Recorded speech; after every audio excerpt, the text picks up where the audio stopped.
So I am here today and I get the honor of being with Miss Cassandra Alasea. Did I say that right? You did. Wonderful, wonderful.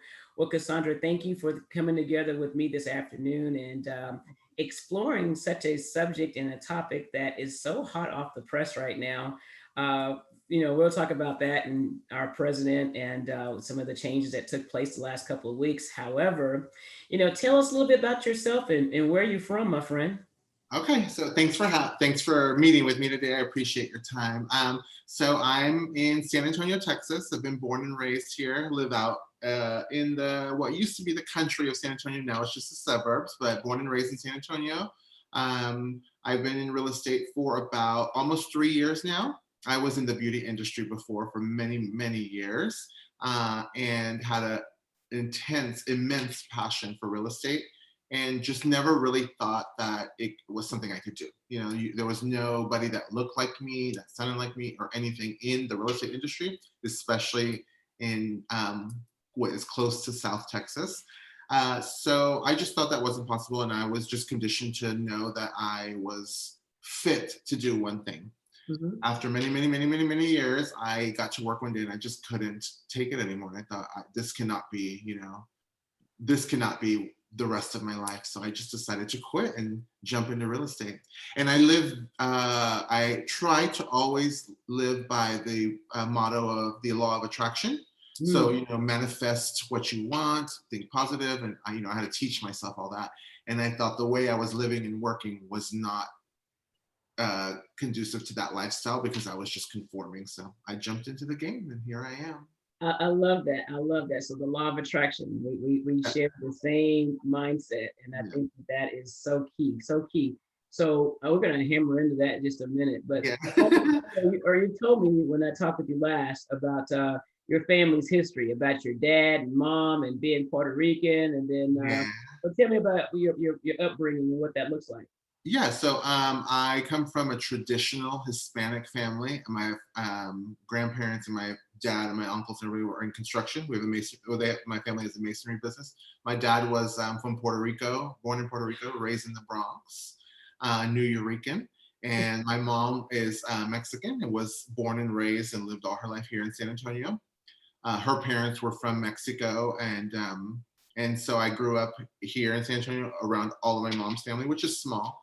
So I grew up, like we mentioned, we kind of touched on earlier, around my Mexican side of the family. So I speak Spanish with a Mexican accent, and my father straight up spoke like Puerto Rican from New York with that Bronx accent, and all his family speaks what is known to be Puerto Rican. And it's just, when someone, I've been to Puerto Rico, so you got to listen to everything they say. No, in Spanish, I have to still, kind of hang on every word and process what they're saying quickly. But, you know, like we mentioned also, every nationality in the Latin community has their own dialect and accent. So, it's just we're worlds apart, but still the But same. there's no Puerto Rican accent whatsoever, huh? Well, it's the Spanish is different. They don't pronounce some s's and stuff at the end of words, and Right. it's very quick compared to the Mexican Spanish. And Mm. if you hear someone from Mexico and someone from Puerto Rico speaking Spanish, you're listening to two completely different. Like someone who doesn't speak Spanish can tell that it's two different worlds. I see. I see. Yeah, Wow. yeah, Well, thanks for that cultural experience that you give yeah, us a little understanding. I love talking about culture. yeah. That's why I am the chairperson of Prism, right? And that we are celebrating diversity and making sure that we create just exposure. And so, with you being here today, representing the transgender community, I am elated to know more about that. And it's coming from the suburbs and some parts of the country, so people haven't been exposed. And to me, my thoughts were to get on here today and to kind of better understand, your journey, so Yeah. that you can help others see what we could change our way of looking at things to understand just the transgender community more, because of you being our great example. We have you right here today, and so I'm excited about some of the questions I have and I thought about this week. So talk to me about you and the transgender community and how you believe it's shown up in the real estate world and how it's impacted you, being bold, and what your life journey has looked like in the real estate community. So I am So the transition was for the most part smooth, Mm, but I am used to overcoming the hurdles of introducing people to the lifestyle because I transitioned in the mid 90s. So, I've been through all that. That was a different time. I think the presence of a trans person in the real estate industry or in the professional arena overall, I think it has a huge impact on the trans community and LGBT community as a whole, because that's not something we're used to seeing. There are those select few that are lucky enough to be celebrities or be known on television or in those platforms for different things, but that is also viewed as, one in a million kind of opportunity, whereas just everyone in the community, especially the trans people in the LGBTQ plus community, don't feel that they have an opportunity to share. And simple things like having what we would consider a normal job. Not that any job isn't normal, but being in the mainstream public and having a professional career. That's just not something that a lot of people are conditioned to think that they're able to achieve. So having someone in that role to see, I never saw anyone that looked or sounded like me in this arena. So I think doing that helps other people realize that they can do it.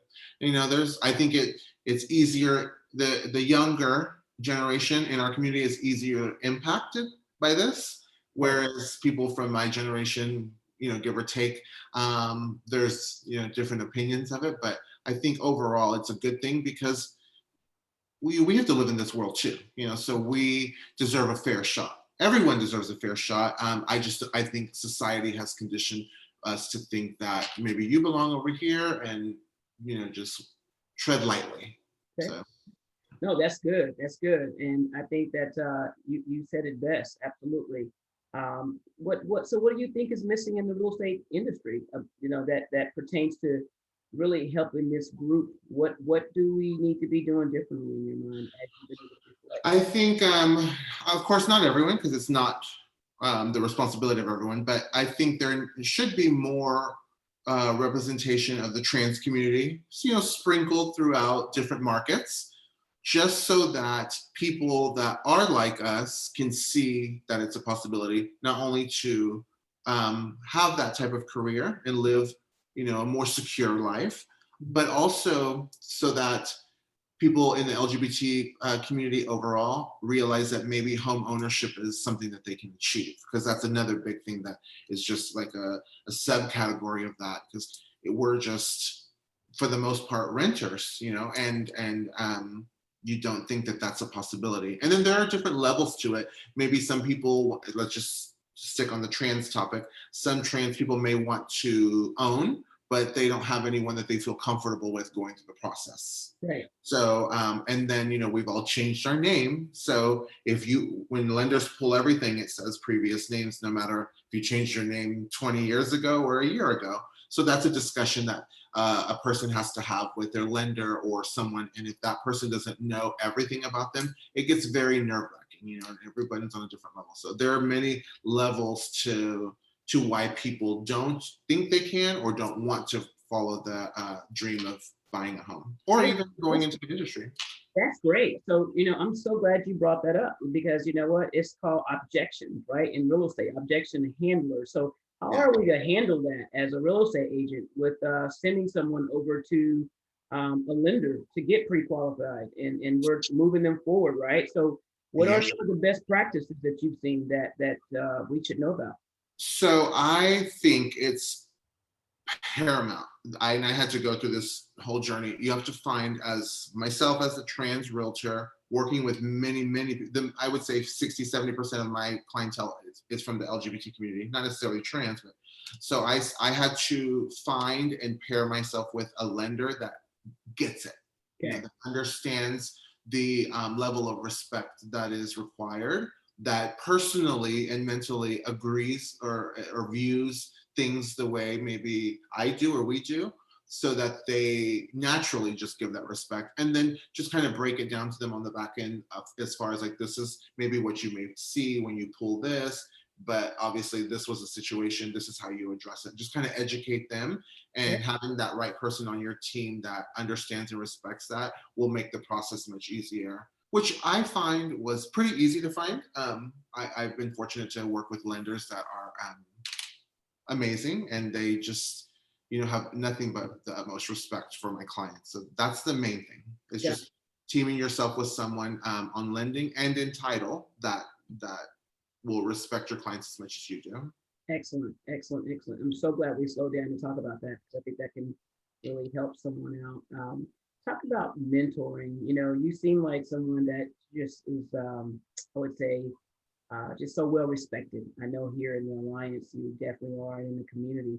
Um, did you ever have a mentor that also showed you the way to be, as far as helping you with your path of just success and understanding success and how to keep moving forward? What kind of mentor did you have? So this is going to sound very cliche, but uh, for the most part through life, I have used people in the media, or and this is going to sound so cliche, but for the majority of my adult life, I have just lived and breathed and died by Oprah.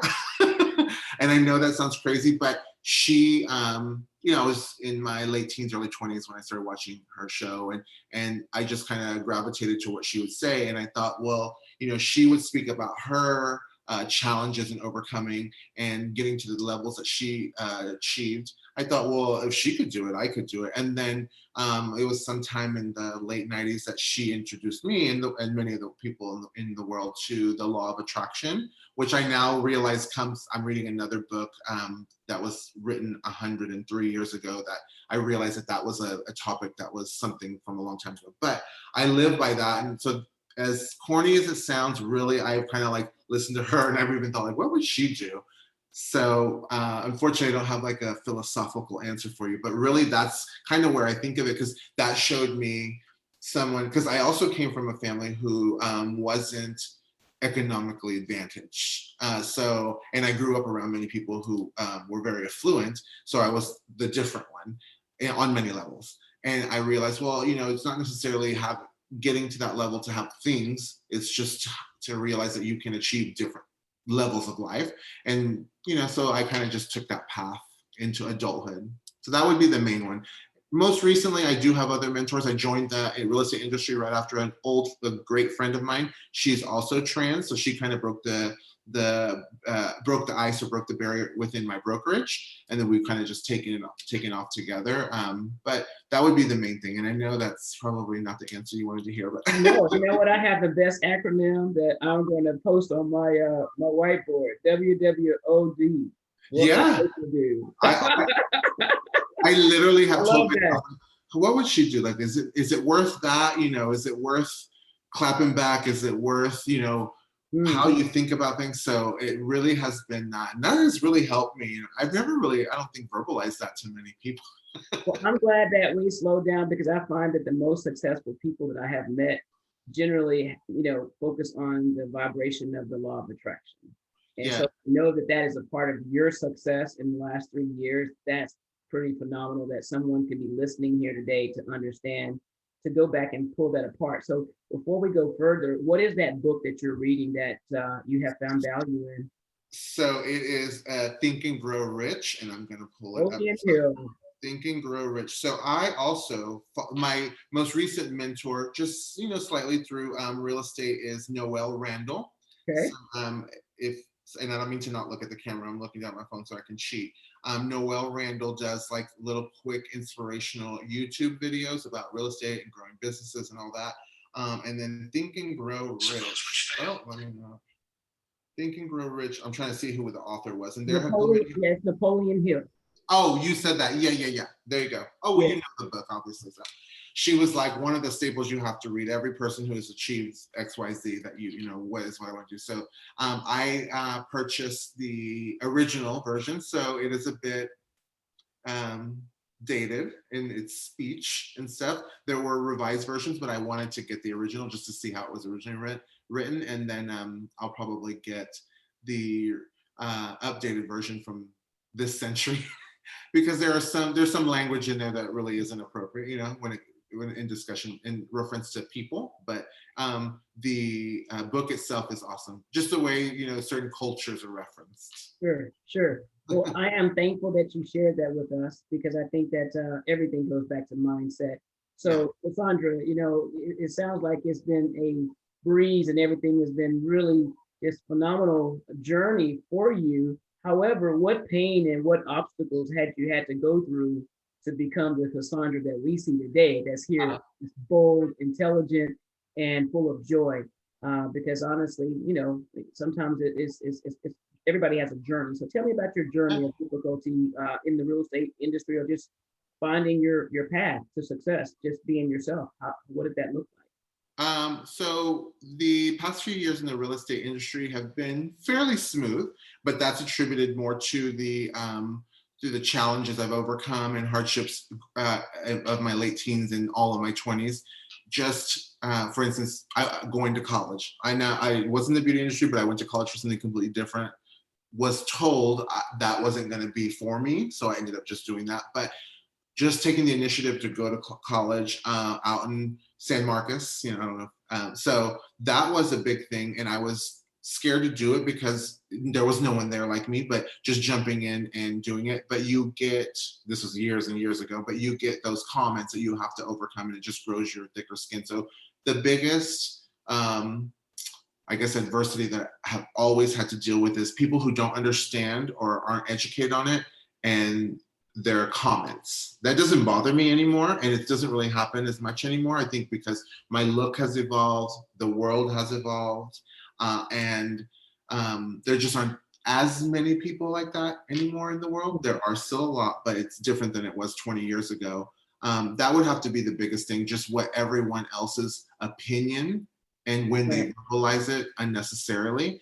Uh, School was the biggest thing at college, because I transitioned after high school. That was the biggest obstacle for me, because it was a, you know, uphill battle every day. Got it. And then in, you know, you get little jobs here and there when you're young and you're just starting out, and it's that whole introduction to that workspace, or introduction to this group of people, like, oh, you know, this person's now working here. And I've gone through that many times in the past. Those are the biggest things that people like myself have to kind of deal with on a daily. uh, Once I got to this age and this level and I joined the real estate industry, that probably happened, but you just create such a thick skin in a good way. And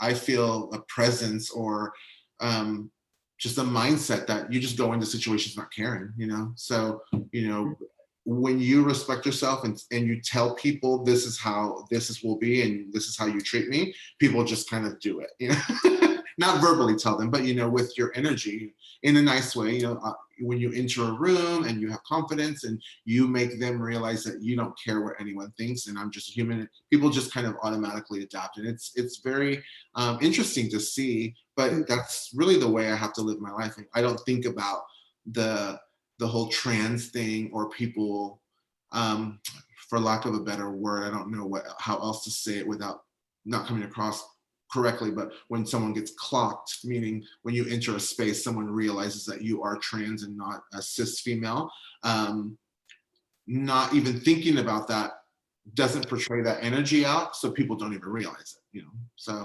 I just kind of learned how to navigate my mental state, and then it makes my life easier. And that's the trick that everyone has to do, because if you're thinking about it constantly, you're putting that energy out, so everyone's going to pick up on that and realize what's going on, you know?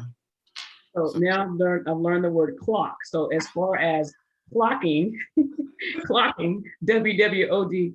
So clocking, you've dealt with that all your life, right? With this whole period of time. So talk to me, oh, when did you start the process of change as far as in your life?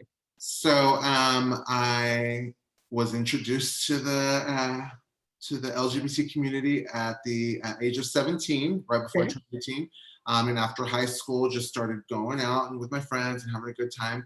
So halfway into my 18th year of life, I started doing drag, you know, going out to the gay bars in drag, and quickly realized, like, once I saw, and this is kind of leads back to where, a lot of the people like myself are geared towards job wise, because once I saw a drag show, it was the first time for me ever seeing a trans woman or someone, and as soon as I saw that, mind you, I grew up in a traditionally Hispanic family.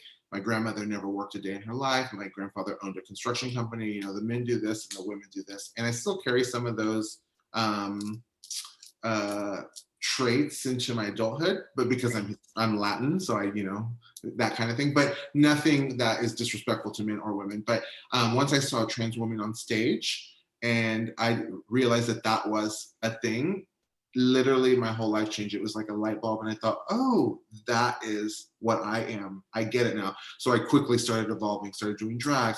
So by the time I was 19, a few months after my 19th birthday, I was doing drag so often that it was like, are you going to live this way or what's going on? So I just transitioned at the age of 19. 19. I'll be 45 in a month and a half.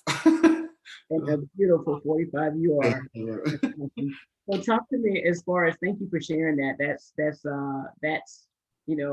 what most people may not have experienced at all, right? So thank you for bringing that up. And how are you like really transitioning to growing others in the community and seeing the from going from drag queen to businesswoman to wealth building houses, selling homes. What are you doing in the community to really make a strong impact? What does that look like? So it's part of it is very simple. I post a lot for business purposes, but also so that people see that it's possible.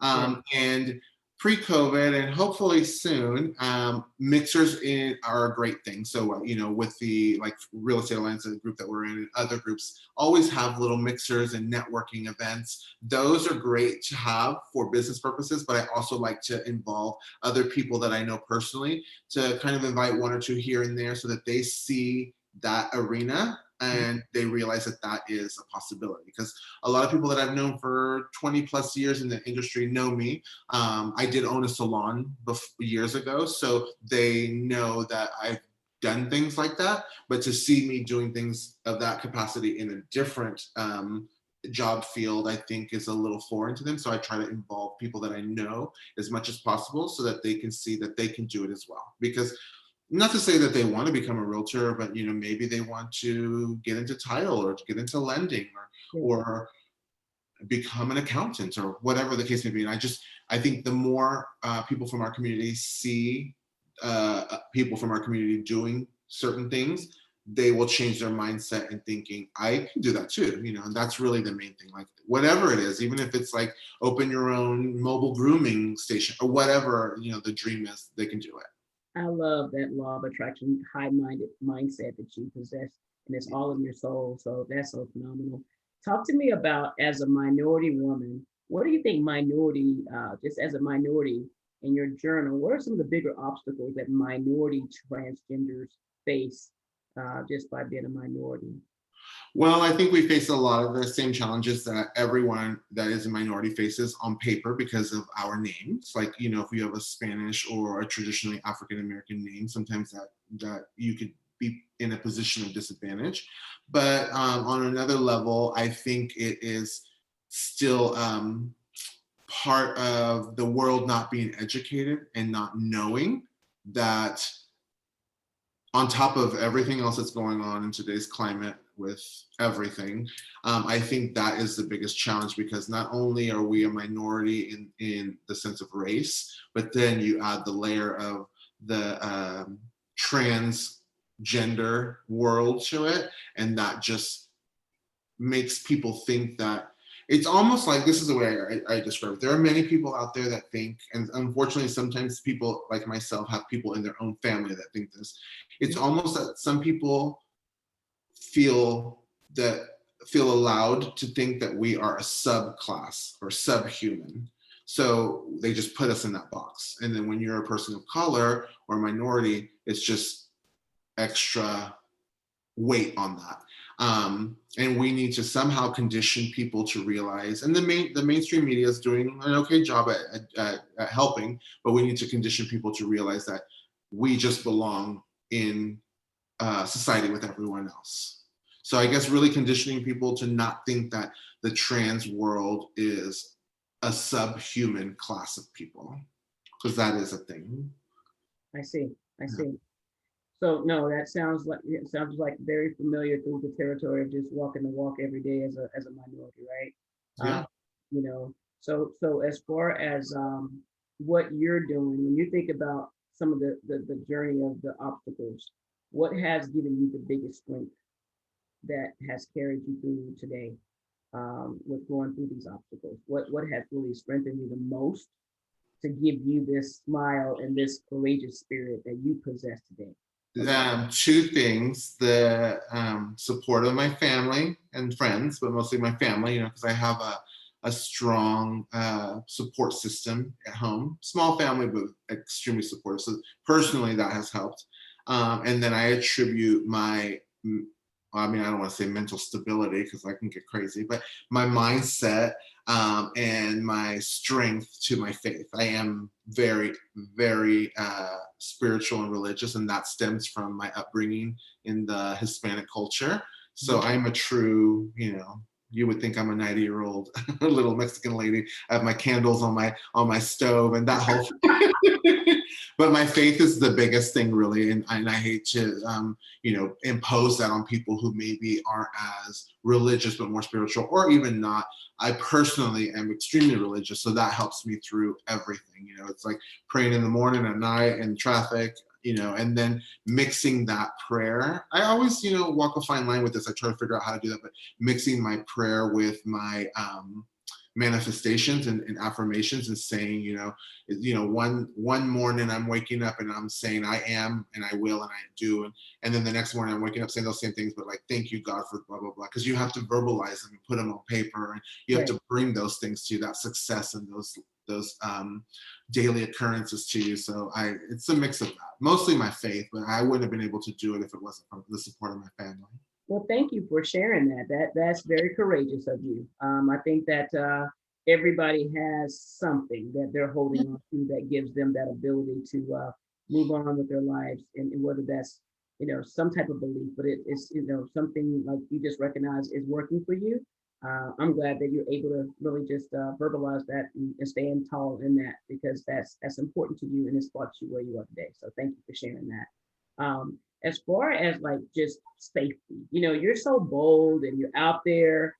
And, I read so many stories about here in Dallas about people dying, being jumped on, beat up, just horrible stories, right? In the last couple of years.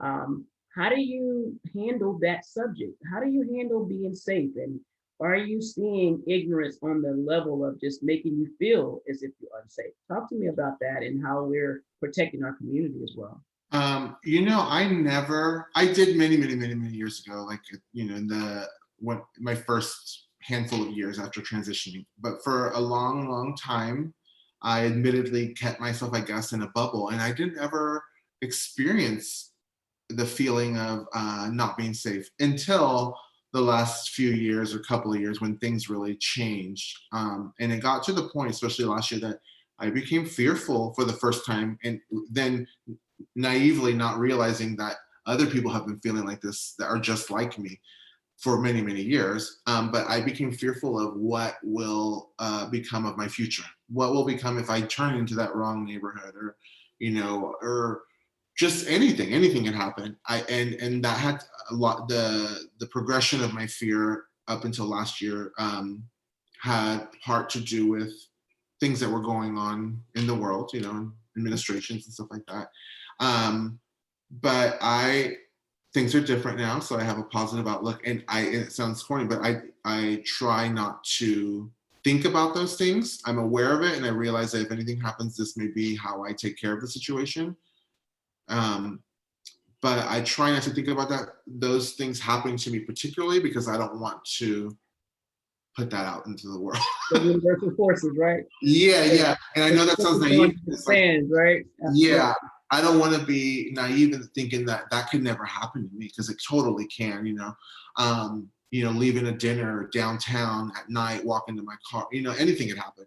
But I just don't want to think that about it constantly so that I don't draw that to me. So I Okay. just, by the grace of God, just keep walking through life, hoping that everything goes well. Yeah, that's awesome. And I completely hope the same.